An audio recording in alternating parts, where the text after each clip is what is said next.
I now welcome Dr. Ebaad Momin, who's finished his PhD in Islamic finance from INSIF. Ebaad, can you hear us? Yes, yes. So Ebaad Momin is joining us from Bangalore. He's, mashallah, a man of many challenges in the field of Islamic finance. Anything he can take it, alhamdulillah. His recent venture is heading Mount Judi Ventures, which is as Sharik Nisar also said, SEBI approved fund. I won't take more time. Over to you, Ebaad, for your words of wisdom and for the startups. What is there in Islamic finance? Ebaad? Dr. Saab, thank you very much. Can you hear me all right? Yeah. Yeah, can hear you, inshallah. Yeah, we can hear you. In the name of God, most compassionate, most merciful, peace be upon all of you wonderful people. Thank you for making the time. Thank you, Tamwil, for this opportunity. It is always a pleasure following Dr. Shahul Saab. I call him Daddy Bear. Alhamdulillah, he's been my professor and truly value the kind of the kind of teachings and the kind of values I've got from him and from all our professors at NCF Kuala Lumpur. Alhamdulillah, we've come out. I say we because not only myself but my wife has also come out a Mate Muslim after this institution, and I strongly urge all of you all to actually try and see if you can attend some kind of courses, some kind of summer school, or if not, go and take a course at NCF. You'll learn Islamic finance a lot better than what Islamic finance gets taught across the world. Alhamdulillah. So I start with that. Said Saab, if you can actually let me know if you can see my presentation, then I will move Just further. a second. We are yet to see it. You have permitted him presentation. Yeah, you can share the screen. Yeah, we see your screen. Present, not yet. Yeah, yes. Mount Judi. Can you see the presentation in? Yes, we can. Can you see the PPT in presentation mode? Fantastic. Yes, we can. Fantastic. So this is me when I had a little bit more hair and when we started off Mount Judi Ventures. By God's grace, just giving you a brief snapshot about me. I am a partner at Mount Judi Ventures. Besides that, we've set up a few other institutions as well. And I'll just give you a brief of these institutions if I have the time. One of the first institutions is Rehbar, where Said Saab was a director as well, and he helped us build that institution. Step Up Ventures, which is an incubator for the underprivileged that we've set up, and Rise Up Bharat that we've set up lately. I have about 16 years of experience in the private equity and the venture capital space, in addition to investment banking. I used to head a fairly large private equity fund based out of Dubai before Allah gave me hidayah to go and study Islamic finance, where I did my PhD. I also hold an MBA in finance and a bachelor degree in finance. So before I start, what I want to do is I just want to give you an idea of what we as an overarching concept do, right? So Islamic banking is not allowed in India, right? And we understand and we accept that it is what it is. And because there are certain laws which need to be amended, we can't have that done, right?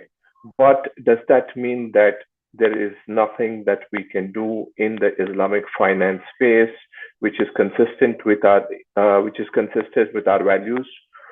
We are a bunch of few people who have challenged that status quo. We say that there are a number of things which we can do in Islamic finance in India, and which we can do without really disturbing people or disturbing values of people.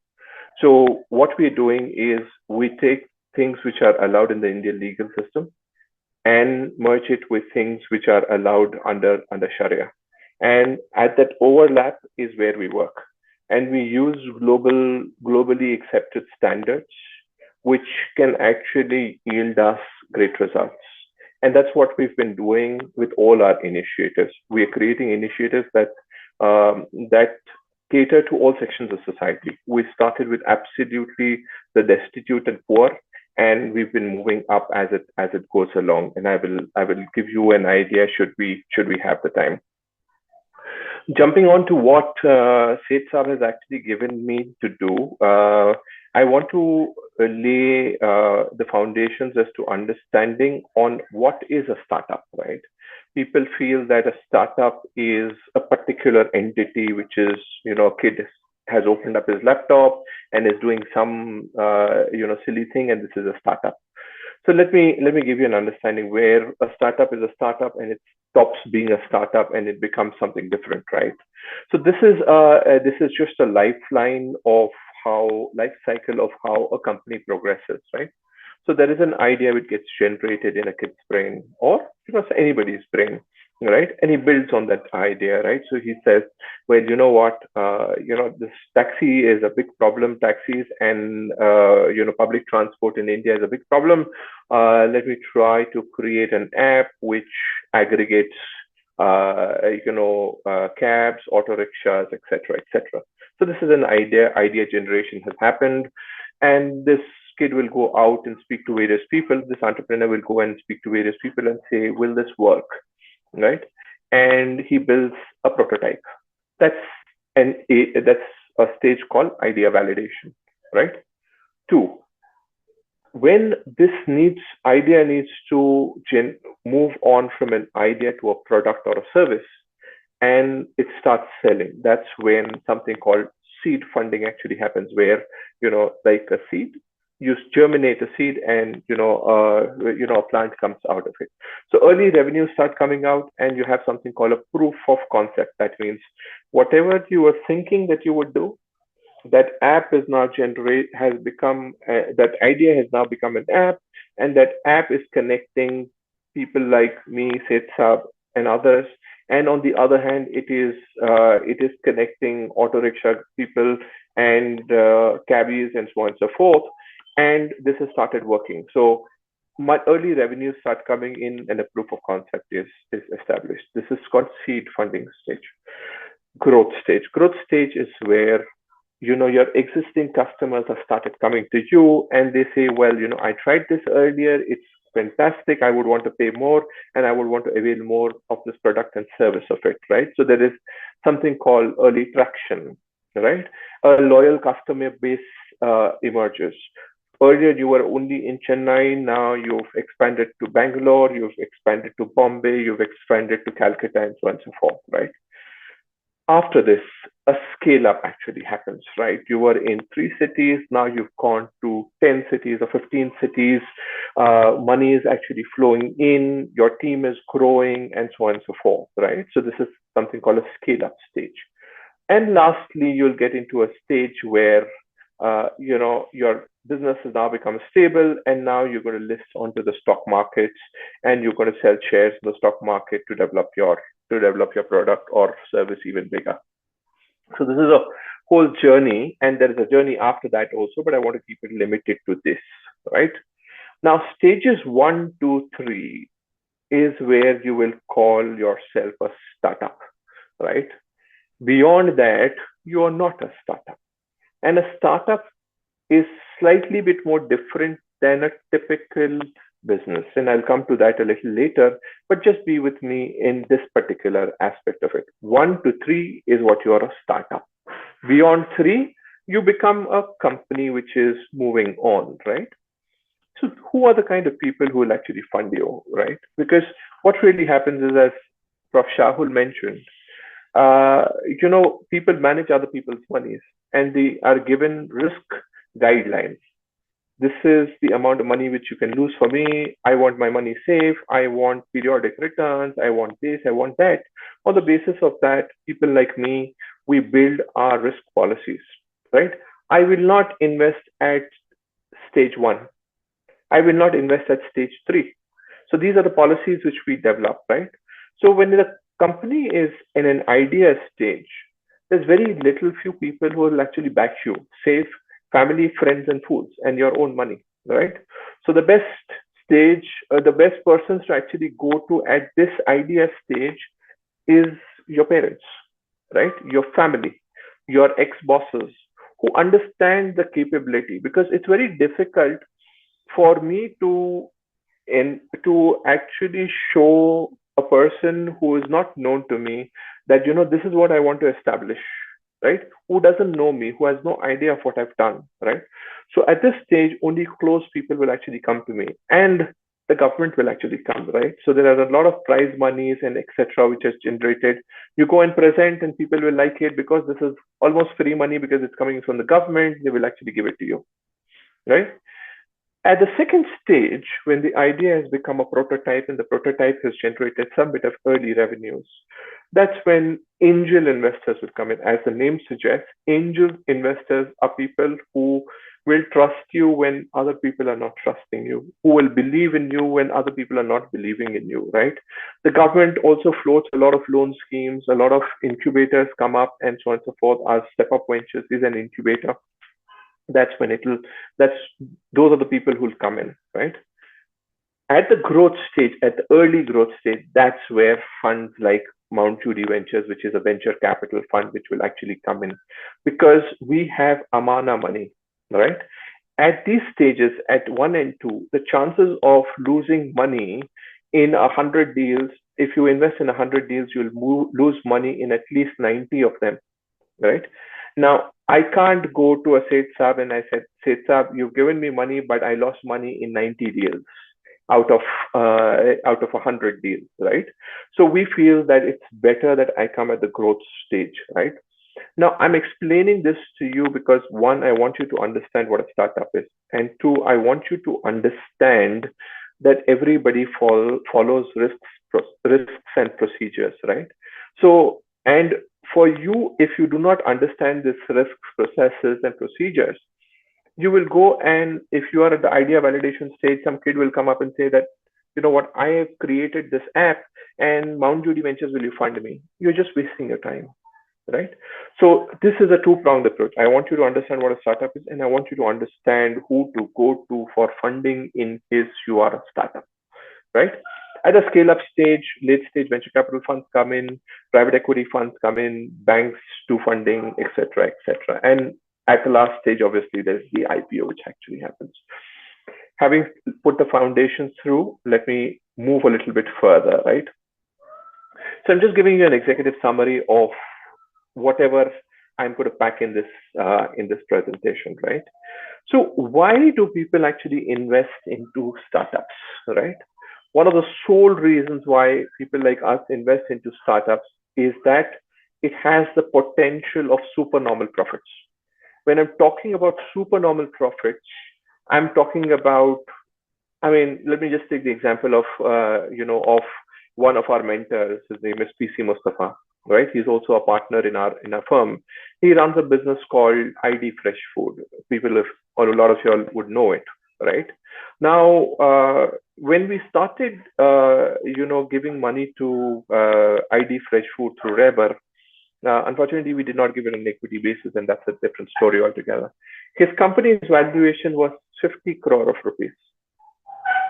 In a matter of 10 years, he's gone from a valuation of 50 crores to 300 crores, or rather 3,000 crores. I'm sorry, right? Now, where's 50 crores? Where's 3,000 crores? We actually, through Reber, we actually funded his, chillers and his supply chain through his trucks.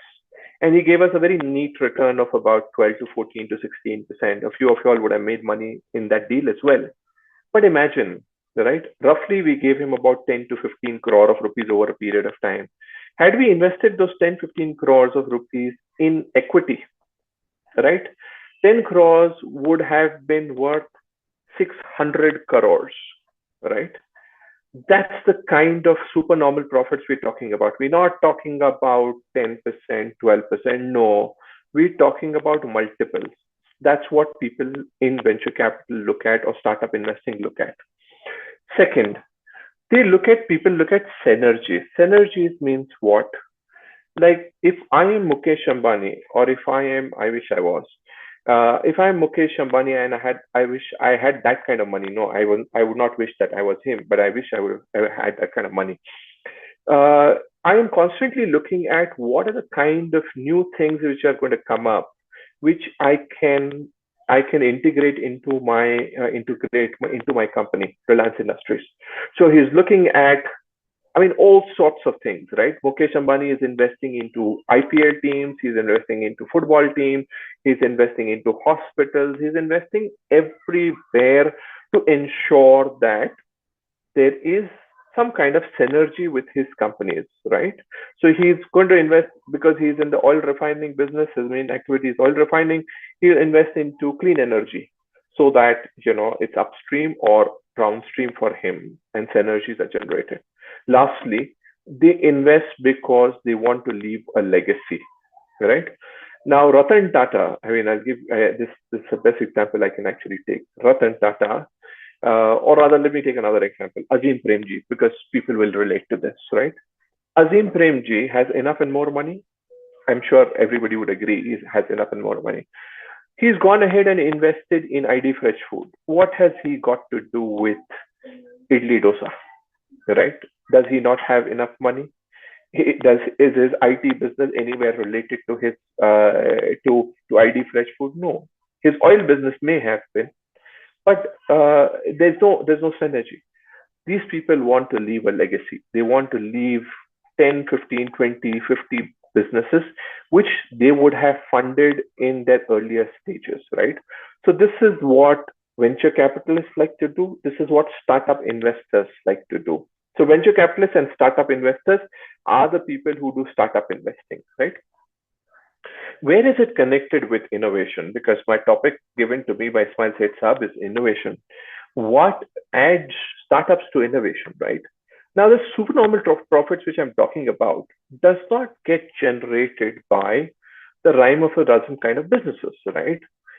ID Fresh Food did that, right? But he also innovated. Idli dosa batter gets made by housewives every day, right? We ferment it at night, and in the morning we serve idli dosa to our children or to the family. But he invented a new way of delivering this product or service. That's what happens, right? You have to do it in another way, or you have to create an absolutely new space. Like, just giving you an example, we've invested in a company which does drone logistics, right? Today you've got bikers who come and deliver your products. Tomorrow you'll have drones who will come and deliver your product, who will come and deliver medicines. Imagine, we've got traffic jams, our infrastructure is in shambles across India. If you need medicines from one place to the other, how are they going to get delivered in immediate time? You have to have the things like drone deliveries, right? So that's what innovation is about, and that's what startups do. And how can startups actually do that? And I'll give you an example, and I'll walk you through a couple of case studies why innovation and what ethics means, right? So where does ethics come in, right? Ethics and trust comes in, right? Startups are based on the forms of trust, right? Not on trust as a legal entity, but I give money to somebody as a startup investor, not seeing what his balance sheet is or what his P&L account looks like, but on the basis of what Seth Saab is going to do in the next 5 years, 10 years, 15, 20 years, right? So trust is paramount in this thing, right? And it has to be done on risk sharing principles. It cannot be done by me giving him a loan, right? I can give him a loan, but you will not make great money out of it, right? It has to be on risk sharing basis, right? Mudaraba, musharaka, which we talk about in Islamic finance, is truly that risk sharing. We have to give money to Seth Saab and say, Seth Saab, this is money, build your enterprise, make great money for me. And that's what people like PC Mustafa have done. They have made multiples for people who have trusted them with their money, right? Ethics. I can talk about ethics of PC Mustafa, but I think a lot of y'all would have heard that in YouTube videos. I'm going to talk to you about ethics or rather, he's going to talk about it himself because I'm going to play you a video of Fresh to Home. Fresh to Home is one of our investee companies, which is today India's largest platform for fish and meat, right? Now, where does ethics come in? Ethics, frankly, is there in everything. If you do not have good ethics in any organization, your organization will fail. Not today, tomorrow. And when it would fall like a pack of cards. Let me just give you an example of a startup which created an enterprise and was based on rubbish ethics, right? A company called Byju's, unfortunately, right? Ethics, which was because of the entrepreneur, because of the venture capitalist, because of all sorts of people having all sorts of vested interests. What happened there? It became a $10 billion company, and now it's become zero, almost zero, for rather, right? So that's what happens. If you need to build an enterprise, you have to start from grounds up. And when you're a startup, you build the ethics as you go along, right? But what's happening today? Sets up, how much time do I have? Unfortunately, a minute more. I know Oh, minute more. I'm not being fair with you, but I'll need five. I'll need yeah, five. take it, Sets up. please, I'll need because we are going to ask right? more from you later. So Okay, 5 minutes inshallah. is okay. So, Thank you. so venture capitalists now are called vulture capitalists. Why? Because what they're doing with startups is unfortunately very bad, right? They go in startups by saying they have clauses like something called double dipping, which means that if I invest with you, if things go well, I am an investor. I'm a equity investor. I am like I'm a Rabul Man. But if things don't go well, I'm a bank. I want my money, I want interest, and I want my capital also back. This is not ethics. This is not ethical. This is not venture capital investing. This is absolutely rubbish. This is not what venture capital stands for. Startup investing stands for. Their sole purpose, unfortunately, is monetary gains. Right? This means plundering ethics, plundering the earth, having all sorts of unethical means of making money, and rewarding growth at all times. This is not what venture capital is. This is not what startup investing truly is, and hence the need for innovation and ethics, right? So let me jump into one of the top companies which we've invested into, right? When we invested into this company, nobody wanted to touch this company because innovation in healthcare is a very long time cycle. This means that when you invest in healthcare, it takes a lot of time for you to get returns out of it. Now, we invested in this company about 3 years back. It's called InExcel. InExcel is a company which innovates life-saving devices for birthing mothers, for people, children who are born, children who are prematurely born, and people on ventilators. Let me just take one example. One of the first products was called SaaS, right? SaaS means breath. When children are prematurely born, they need to be put under an incubator, which is a place which helps children to breathe, prematurely born children to breathe, because the lungs are the last organ which gets developed.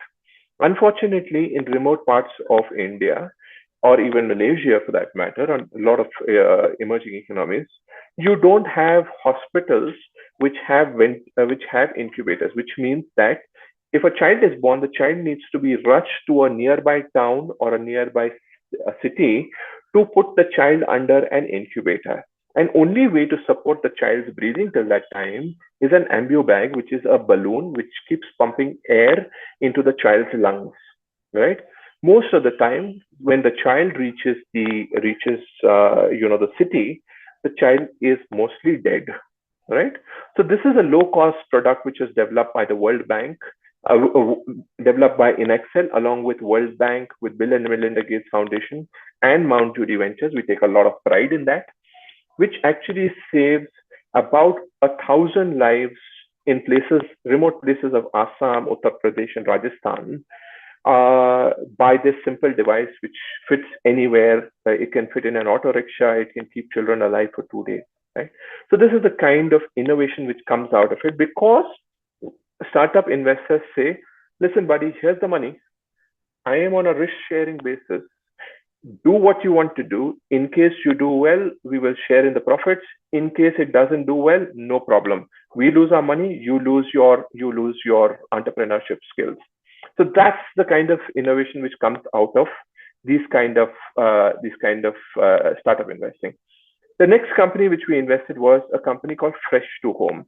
And Sitsa, with your permission, I'll just play this video. Please let me know if you can actually hear it, right?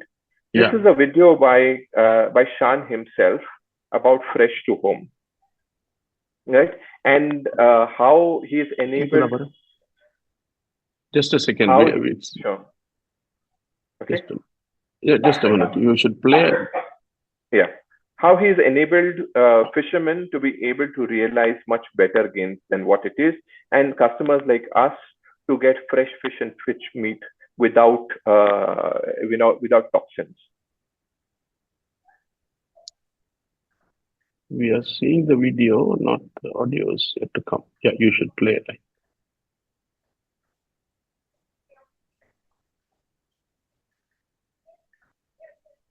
Yeah, the audio is not coming, but we are seeing the video. Ebaad sir? Sorry, so let me just go to this particular aspect, right? Yeah, fine. Right. So let me just give you an idea of what he's done, right? So what he's done is he's created this platform for fishermen to actually, when they've got the catch, they can actually take a photograph of their catch, and they can actually start an auction or bidding when they are on the ship itself, right? Oh, so right. even before they've actually reached the port, they've actually sold their produce to Fresh to Home, right? Which ensures that they get about 10 to 20% extra than a normal fisherman would, right? What he's done is he's enabled the supply chain in a particular manner that we get fish or meat which is not full of toxins. The idea is I wanted to take this as a case study for you to understand how an enterprise needs to be built. You need to ensure that all stakeholders are with you on the same ethical platform as what you are. He's saying that I'll get you much better money for your this thing. Do not use preservatives, do not use toxins, do not use this, and that translates to what enterprises or customers like us get. So I'm going to stop here. I had a couple of more slides, but I think I'll leave it here and sets up. Absolutely, I leave the floor to you. Thank you very much, and forgive us for restricting your time, Ebaad Sab. In fact, we now understand we need a full session only for you, inshallah. Thank you very much from Tumbul, entire team of Tumbul. Jazakallah khair.